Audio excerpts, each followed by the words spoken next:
Tomotherapy versus conventional LINACs. Tumors are in or around healthy tissue. Conventional LINAC systems have limited flexibility in irradiating the tumor while avoiding healthy tissue, using various techniques to modify a rectangular radiation field in order to avoid critical structures. Many times a tumor cannot be treated to its prescription dose without opening the field and bringing critical structures into the path of the beam.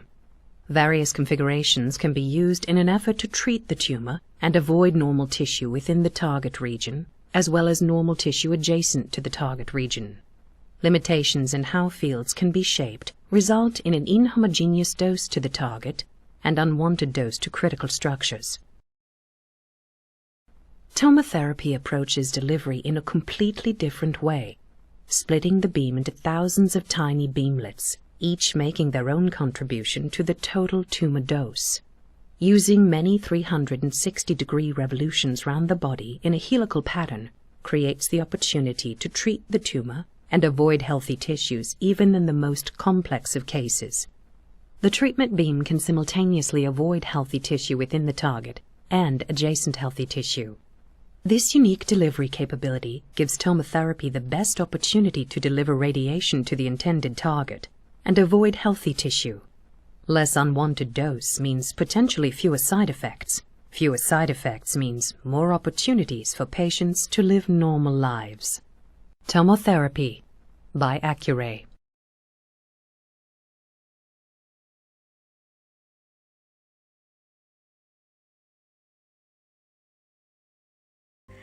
Hai Sobat Baper sekalian, kita jumpa lagi saat ini pada episode ke-25 tentang tip pencegahan dan deteksi dini kanker kepala dan leher. Pada kali ini berbahagia sekali kita ditemani bersama dengan Dr. Marlinda Adam. Dr. Marlinda Adam ini adalah dokter sangat pakar dalam kanker kepala leher. Barusan dia mencolek saya, tapi memang benar. Beliau adalah spesialis THT, konsultan onkologi. Hai Dr. Marlinda, apa kabar? Baik Prof, guru saya yang semua serba bisa. Mudah-mudahan kita semua dalam keadaan sehat walafiat ya. Insya Allah Prof. Dan Insya Allah. kita selalu berada dalam lindungannya. Dr. Marlinda, yuk kita ngobrol dengan para Sobat Baper sekalian. Ya. Nah, kita memberikanlah sedikit pencerahan keilmuan bagaimana kita menghadapi penyakit kanker ini. Dan kebetulan pada kali ini adalah kita akan berbicara bincang-bincang tentang kanker kepala dan leher. Kan Dr. Marlinda ahlinya kan? Kita kan biar sama menilai diri sendiri ya Prof. Kita berbuat yang terbaik, yang penting. Sebenarnya apakah kanker kepala leher itu dapat dicegah sih? Ya, baik Prof. Terima kasih banyak. Ini adalah pertanyaan yang sering kita hadapi bersama dalam menghadapi pasien. Apakah kanker kepala leher bisa dicegah? Yang pertama adalah satu yang kita harus pahami bahwa kanker itu adalah suatu proses yang panjang. Proses karena banyak faktor, multifaktor. Tidak ada satu faktor yang bisa mengakibatkan kanker. Jadi ada faktor-faktor pendukungnya. Ya, harus bareng-bareng ya. Harus bareng-bareng ya. Jadi harus ada faktor genetik, kemungkinan nggak harus, tapi ada faktor genetik yang mempengaruhi, ada faktor daya tahan tubuh yang mempengaruhi, age juga mempengaruhi usia, kemudian seks ya, laki atau perempuan, ada kanker-kanker yang lebih banyak mengenai laki atau lebih banyak mengenai perempuan. Dan kemudian juga faktor karsinogenik, bahan kimia ya. Nah itu penting sekali. Kemudian yang juga jangan dilupakan adalah virus. Karena kanker kepala leher itu kita tahu banyak dipengaruhi oleh satu faktor virus yaitu Epstein-Barr virus, EBV. Kita sebut juga EBV, everybody virus. Semua sebenarnya punya, tapi apakah semua yang mengandung EBV itu akan menjadi kanker? Belum tentu. Jadi ya? belum tentu loh Prof. Kemudian sekarang marak lagi karena juga ada faktor dari virus yang namanya human papilloma virus. Nah itu biasanya mengenai yang seringnya adalah di daerah bawah genitalia. Tetapi juga itu juga bisa terjadi pada kanker kepala leher seperti orofaring, tonsil, misalnya amandel, atau misalnya di laring, misalnya kemudian nanti ada di misalnya di rongga mulut. Nah faktor-faktor itu sendiri kemudian juga satu lagi jangan lupa ya Prof, ingat kan? Tobacco dan alkohol. Oh itu yang paling. Nah, kalau kita lihat lingkaran penyebab sebagai faktor risiko itu paling besar ya. Ya, betul. Jadi faktor-faktor itu akan saling mempengaruhi dan harus ada faktor yang lama. Misalnya dia bekerja juga misalnya dengan faktor kimia, barang-barang kimia, inhalant ya, kemudian yang dia hirup terus-menerus, kemudian tanpa Atau memakai makanan juga kali makanan ya. juga loh Prof. Jadi satu faktor-faktor itu akan saling mempengaruhi dan dalam waktu lama dan kemudian continuous. Nah, ditambah dengan faktor genetik dan virus dan lain sebagainya, daya tahan tubuh, kita makannya juga nggak memperhatikan ya Prof. Kita juga nggak memperhatikan apakah dietnya seimbang dan lain sebagainya, kurang sayur, kurang buah, Olahraga, kurang tidur, obesitas. kurang sayur, berat badannya juga nggak Iya. kita pertimbangkan. Nah, stres satu lagi Prof. Nah, itulah dia yang bisa mempengaruhi kemudian jadi cancer. Makasih sekali. Jadi sebenarnya pencegahannya adalah bagaimana caranya yang menghindari semua faktor risiko itu ya. Betul Prof. Salah satunya adalah yang kita harus, karena ini adalah kanker kepala leher ya Prof ya. Dan kanker kepala leher itu adalah daerah kepala kita nih ya, saluran napas atas terutama. Dan saluran napas atas itu sangat dipengaruhi oleh mukosa saluran napas atas kita. Apabila saluran mukosa saluran napas atas kita sangat sering terpapar oleh yang tadi saya sebutkan dan kemudian rongga mulut.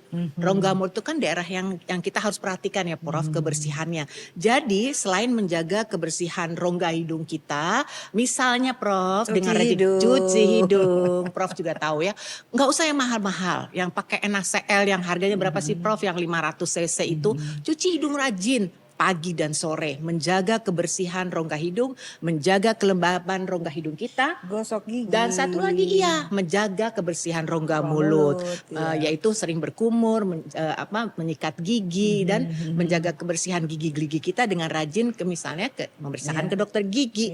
Itu adalah salah satu cara mungkin yang juga bisa mencegah bagaimana infeksi yang berulang. Kemudian infeksi yang berulang itu akhirnya apa? Virus mudah masuk, daya tahan tubuh turun. Dan faktor-faktor yang tadi itu akan bercampur menjadi satu dan akan lama-lama menjadi cancer. Ya. Itu, Prof. Jadi sobat baper sekalian, tadi Dr. Marlinda sudah menjelaskan tentang berbagai faktor risiko. Ya.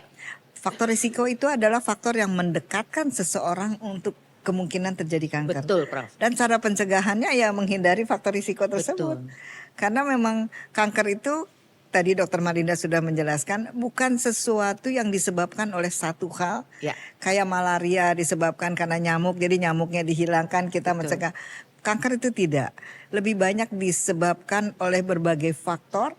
Tapi kalau intinya tuh sepertinya pola hidup bersih dan sehat ya. Betul. Sama satu lagi Prof, mungkin menjaga mindset kita, pikiran kita dan stres. Karena seringkali Prof, saya enggak kan kalau pas, dok saya ini udah kena cancer, boleh gak sih makan daging merah, boleh gak sih makan ini, saya sampai cuma makan ini aja. Boleh lagi. Jadi kan akhirnya Prof semua stres dan stres itu kan bisa menginduce ya Prof ya. Mungkin itu. Baik. Nah, jadi cerdik ya. Yes. Cek kesehatan secara rutin. Kesehatan secara rutin. Enyahkan asap rokok. Kemudian rajin rajin olahraga. Diet seimbang. Istirahat cukup dan kelola stres. Baik, sobat baper sekalian, kita sudah mengenal cerdik. Nah, pertanyaan selanjutnya tentunya adalah kira-kira tanda awalnya apa ya? Yang kita harus khawatir bahwa aduh nih aku kena kanker atau enggak sih gitu loh. Dan apakah semua benjolan, kan orang kadang-kadang takut ada benjolan gitu kan. Ya. Apakah semua benjolan itu adalah harus diwaspadai? Begini Prof, satu yang memang paling banyak pasien itu datang karena kita kan adalah kanker kepala leher. Yang paling sering, yang paling pasien datang adalah dengan benjolan leher. Karena memang yang paling banyak tinggi kanker kepala leher itu adalah nasofaring. Kemudian CA laring, kemudian CA thyroid juga ada benjolan leher ya.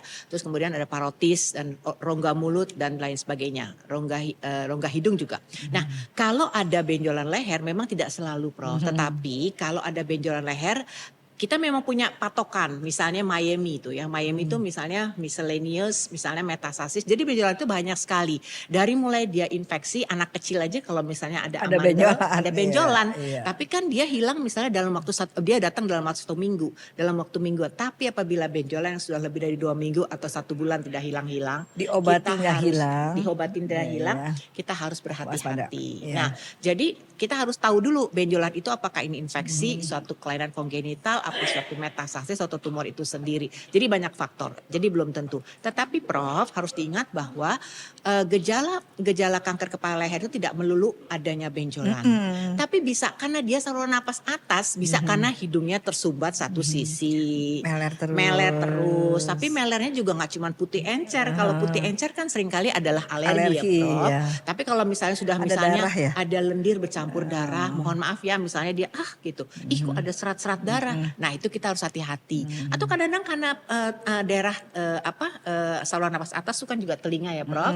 Kalau misalnya ada telinganya tersumbat satu sisi nggak hilang-hilang, kalau kita pilek dan kemudian misalnya ada sakit nyeri di belakang tenggorok misalnya. Sampai Itu kalau ke telinga tuh kayak rasanya kayak penuh gitu ya? Iya, kayak nggak bisa equalizing gitu ya Prof ya. Dan satu lagi loh Prof, yang sering juga saya hadapi pasien-pasien misalnya dengan adanya lesi di lidah dan biasanya gejalanya Kayak tuh sariawan ya? Sariawan tidak sembuh-sembuh dan itu biasanya disertai dengan nyeri. Nyerinya itu sampai revert pain beralih ke telinga atau ke kepala. Atau bisa juga suara serak yang tidak sembuh-sembuh 2 minggu.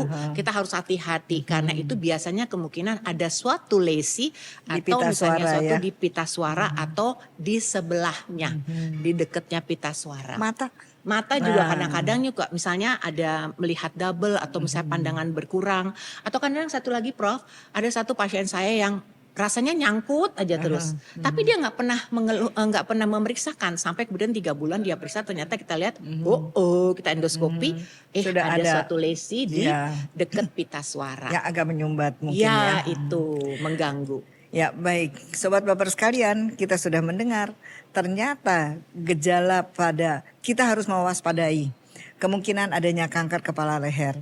Gejala-gejala awalnya adalah sesuatu yang kelihatannya ringan loh. Hanya tiba-tiba seperti rasa budak atau mimisa atau hidung tersumbat atau pendarahan atau sakit nelen yang terus-terusan. Jadi karena kepala leher ini organnya banyak, kebetulan panca inderanya ada di sini semua ya. Jadi gejala-gejala itulah yang, tapi message-nya adalah satu, yang bila diobati tidak sembuh ya. Tuh. Tidak sembuh dengan pengobatan biasa ya. Nah seperti itu Sobat Baper sekalian, jadi kita udah tambah ilmu nih ya kan mengenai apa aja gejala dari kanker kepala leher. Kalau screeningnya ada apa nggak sih? Perlu nggak sih? Atau bagaimana deteksi dininya? Karena kan sangat luas sekali macam-macam. Dari mulai telinga, mata, hidung, lidah, masuk ke dalam ke tenggorokan, kemudian di leher dan sebagainya. Bagaimana tuh Dokter Malinda tipsnya kira-kira? Sayangnya di kanker kepala leher tuh tidak ada marker, ya kan ya Prof ya. Prof kan juga guru saya ini juga sangat kompeten di bidang kepala leher. Jadi sayangnya kita tuh nggak bisa melihat atau menilai markernya apa sih. Paling kita bisa menilai misalnya Epstein-Barr virus. Tapi saya bilang kayak virus, apakah virus yang meningkat itu kalau kita periksa, apakah dia yakin dia sakit kanker? Enggak juga. Karena tadi saya katakan bahwa everybody virus semua bisa aja mengenal, tapi belum tentu. Dan kita harus combine lagi, kita harus compare lagi pemeriksaan dengan klinisnya, dengan endoskopinya, kita lihat atau dengan CT scan. Imaging. Nah, jadi bagaimana mendeteksi dini adalah tentu dengan Sobat Baper semua mengetahui gejala-gejala dini. Gejala awal. Itu dulu deh. Jangan dianggap remeh. Dan memeriksakan diri ke dokter ya. Betul, itu. Satu lagi Prof, jangan percaya dengan periksa ke sini, jangan ke sana, nggak boleh diiniin, dan segala macam. Itu namanya PHP bukan? Betul, itu nanti akhirnya jadi kalau sudah terlambat datang ke kita juga sudah akhirnya cuman menelan ludah gitu ya Prof ya. Karena sudah lanjut ya. Sudah lanjut. Dan di mana pada keadaan lanjut itu pengobatannya menjadi lebih complicated. Betul Prof. Lebih mahal. Betul. Dan hasilnya lebih tidak baik. Tidak bisa tidak bisa perkirakan tidak ya, Prof, bisa ya? diharapkan tidak bisa akan mendapatkan hasil yang baik. Demikian Sobat Baper sekalian. Jadi ya intinya adalah bagaimana kita melakukan deteksi dini. Makanya tadi kita tanyakan sebenarnya apa sih gejala awal atau gejala yang sering dialami oleh pasien-pasien Dokter Malinda. Dokter Malinda ini banyak sekali pasiennya.